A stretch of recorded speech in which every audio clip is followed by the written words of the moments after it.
అస్మద్గురుభ్యో నమ. శ్రీమతే రామానుజాయ నమ.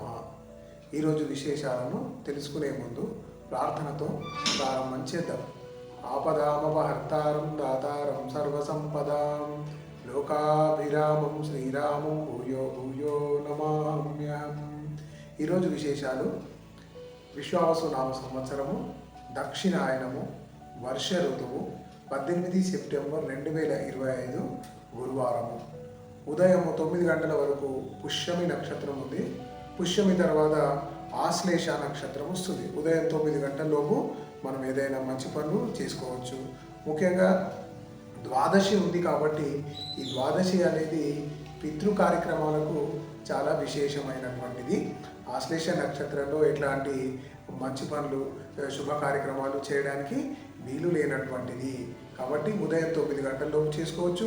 అట్లాగే మధ్యాహ్నము 1:30 నుంచి 3 గంటల వరకు రాహుకాలం ఉంది. ఈరోజు శివయోగం కూడా ఉంది. రోజువారీ కార్యక్రమాన్ని మనం నిర్వహించుకోవచ్చు. కొత్త కార్యక్రమాలు ఏవి ప్రారంభం చేసుకోవడానికి వీల్లేదు. అంతా శుభం జరుగుతుంది. అడిగేన్ రామానుజదాసన్, మీ వేణుగోపాల్. జ్ఞానప్రదీపం ఛానల్ని సబ్స్క్రైబ్ చేయండి, షేర్ చేయండి, లైక్ చేయండి, ఇతరులకు కూడా చెప్పండి.